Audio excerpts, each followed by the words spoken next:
If you believe that having the perfect morning routine is the way to fix your life, this video is for you. Now, what most people don't tell you is that they're selling you a lie. What do I mean by this?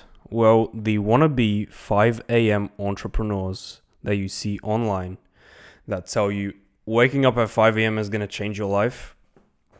Well, if you don't listen to the other advice, they're lying to you. What do I mean?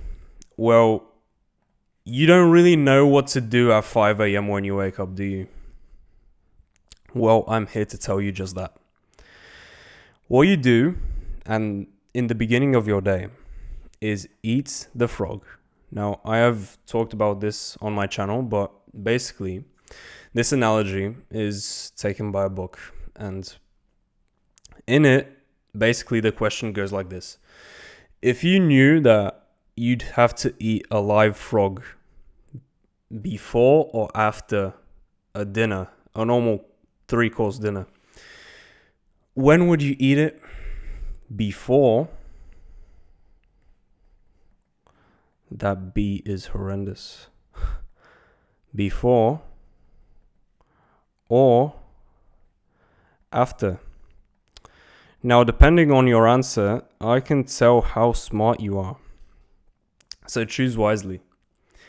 When would it make more sense?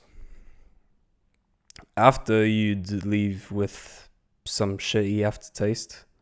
But before, if you were to eat it before, which is the right answer, you would get over the most shitty thing of the meal straight away.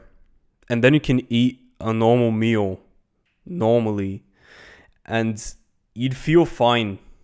You know, the stingy taste of the frog would be gone from the normal meal you'd have. Now, if you chose after, just imagine, it doesn't take a genius to figure this out. Now, when does dessert get eaten? It's after the main courses, right?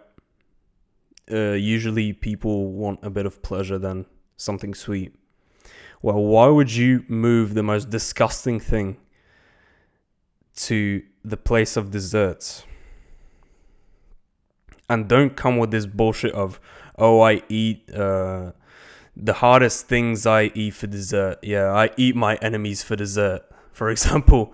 Well, you don't, because you wouldn't be watching this video if you did. Now, there's another thing that I want to say on this point. It's death by 1,000 cuts.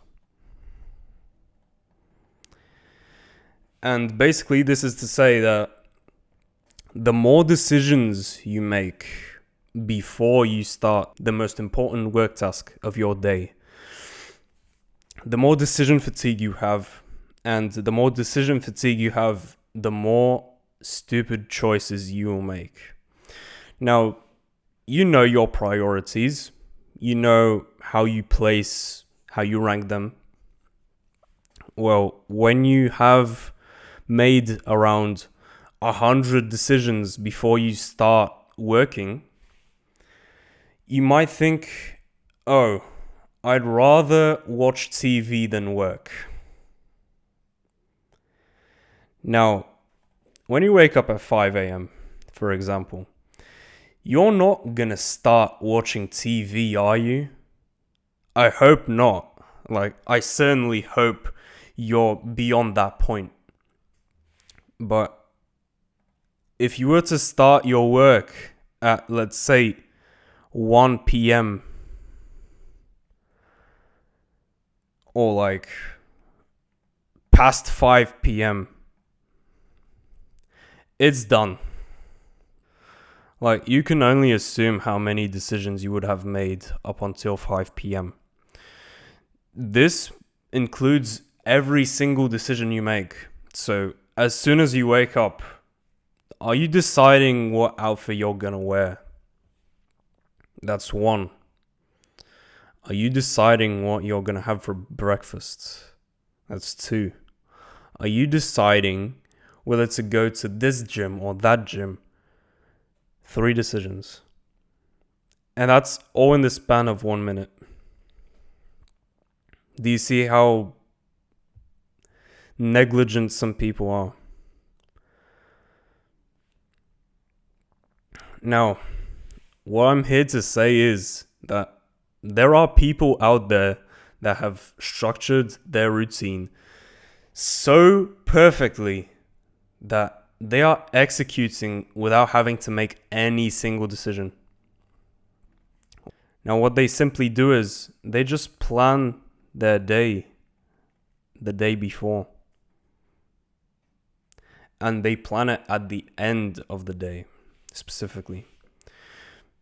Now, you'd say they have decision fatigue, but they're planning for tomorrow. It makes a difference if you're planning for today or for tomorrow. Now,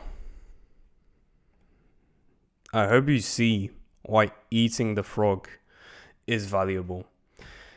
And if you don't even listen to any of these, just imagine like having done the most disgusting task of your work first thing in the morning and not having to think about it during the day. During the day, you do some shallow work and call it a day. Would be nice, right? Now, why would you not act the way you're supposed to? Now, this goes on to the point that most people don't want you to succeed. And that's why there are stupid ideas out there floating about making you choose after rather than before. And this goes past like normal human relations. It's really sad to see how the media and everything has turned us against each other. And I really want to change that in the world. So, if you want, there is a community of like-minded individuals. You can join it, first link in the description. Thank you for listening today.